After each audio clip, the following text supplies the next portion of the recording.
Alright, well guys, here's an update on the heavy Chevy. It is incapacitated at the moment. That is the front differential. Yeah, it's seen better days. Well, the drop bracket that I put on has definitely seen better days. That part broke, so I have to drive down to Mass tomorrow, so I'm going to pull the whole thing out, pull the CV axles out, pull the drive shaft out, and it's going to be a two-wheel drive heavy Chevy for a bit. So, yeah, I already pulled the diff out. I just need to, let me get a light. I just need to pull the CV axles out, and then the drive shaft out. I don't know if you can see that, but once I'm done with that, it's going to be a two-wheel drive truck. So I'll show you guys how I do that.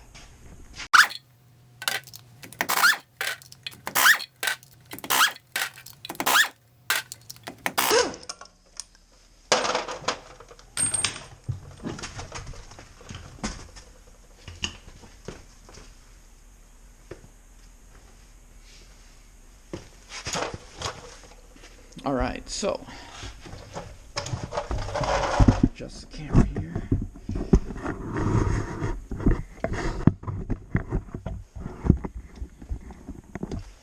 What we have to do is take off this cap, take off the castle nut, so we can take out the CV axle. So, and if you guys have any questions, you don't have to take off the upper control arm to take out the front differential. So I was able to get it out, as you can see. So in case you guys have to do that, you don't have to take the upper control arm off.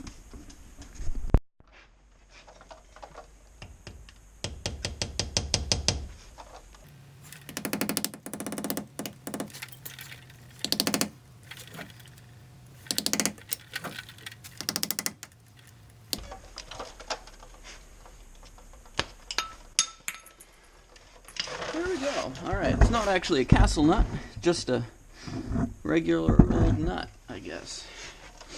So, we'll find a socket to take that off.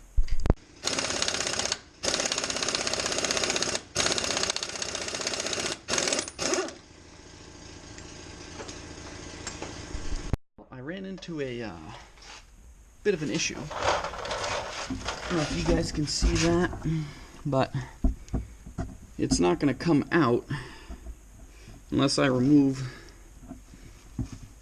that sway bar link.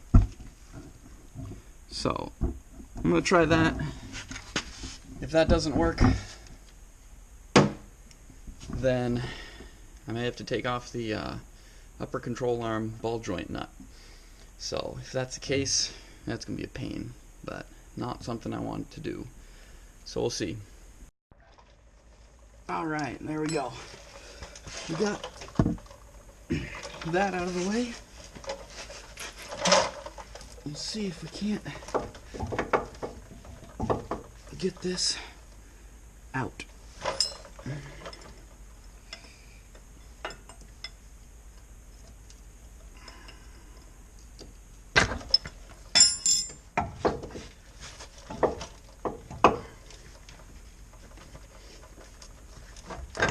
There.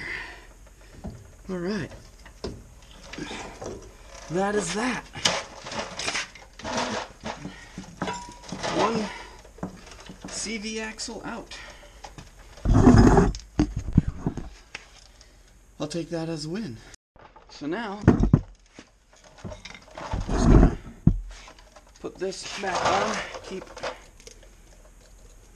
dirt and stuff out of the front side at least. I should probably find something to put on the back side. Maybe some sort of rubber plug or something. Keep dirt and rain out. But hopefully I don't have to have it like this too long. So, but we'll probably won't show you the next side, but you guys get how to do this one side. So same things for the other side. And then I'll show you guys how to take off the drive shaft. Yeah, so pretty simple, but I'll show you guys anyway. Alright, well, so far we got the differential out, and both CV axles out. Can't really see much there, but all that's out. Now all I gotta do is take out the drive shaft, so let's get to it. But right there we got a little, kind of like a clamp holding this boot on right there. And this drive shaft just slides in to a collar into the transfer case. That's what it is. So I'm gonna try it without taking the skid plate off. So we'll see how that goes.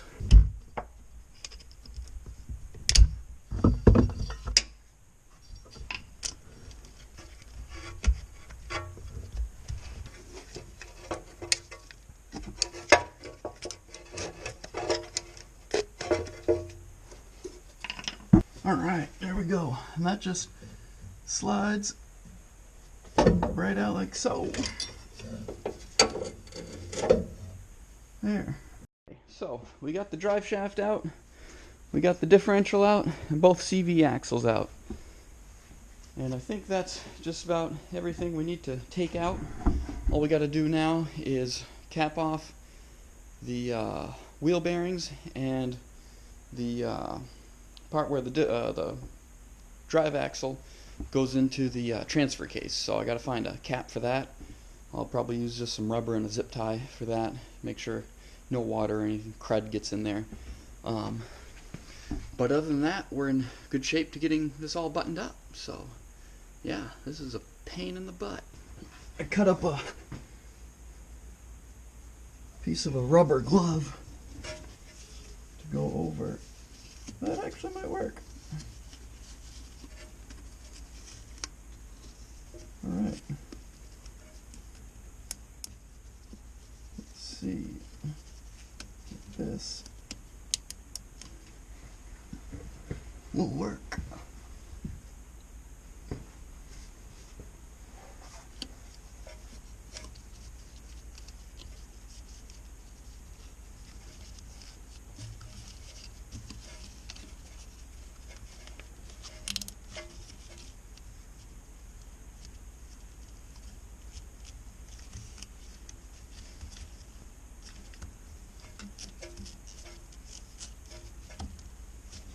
That looks good. Today's my lucky day. I found a little bottle cap that fits perfectly inside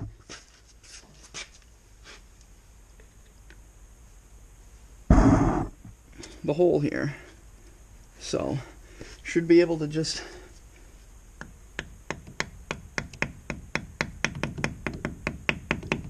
tap it in with a hammer. And that should keep all kinds of water and dirt out. So then I just punch it out from the other side when I want to put my CV axle back in. So yeah, today's my semi-lucky day. I'm going to...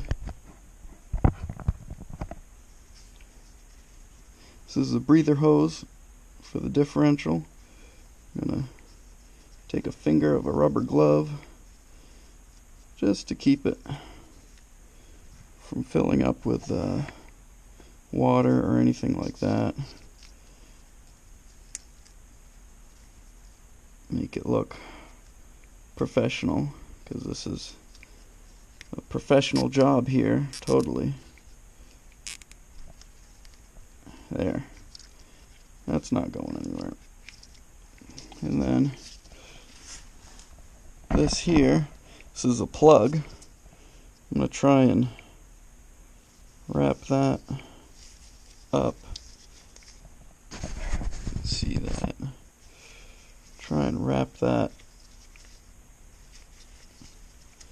Keep that clean. That actually might work.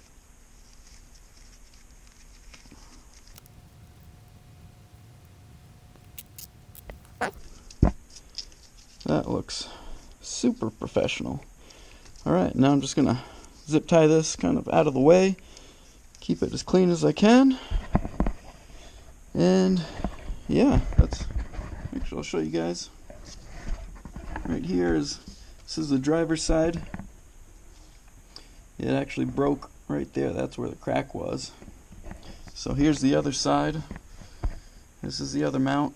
So what I'll do is when I get my new diff drops, I'll put in the new one, and I'll just save this one. Put in new hardware. Loctite these two bolts holding it up, and should be good. So wrapping stuff up, guys. Got the outer covers on both sides. Got the inner covers on both sides. Have the sway bar links on both sides in. Got everything taped up down below. Got the drive shaft capped off and cross member in. I'm gonna leave the skid plate out. Don't really need it for now. But yeah, that's about it. So that's how you do it. It was a pain, but kind of a last minute thing, so but oh well. Gotta do it.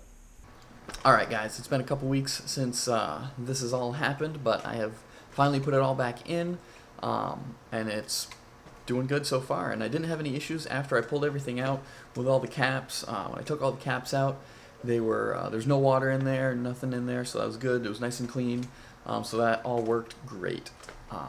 So if you ever want to turn your four-wheel drive into a two-wheel drive, you can do it. There you guys have it. If this helped you out on how to turn a four-wheel drive into a two-wheel drive, like and subscribe, and I'll see you next time.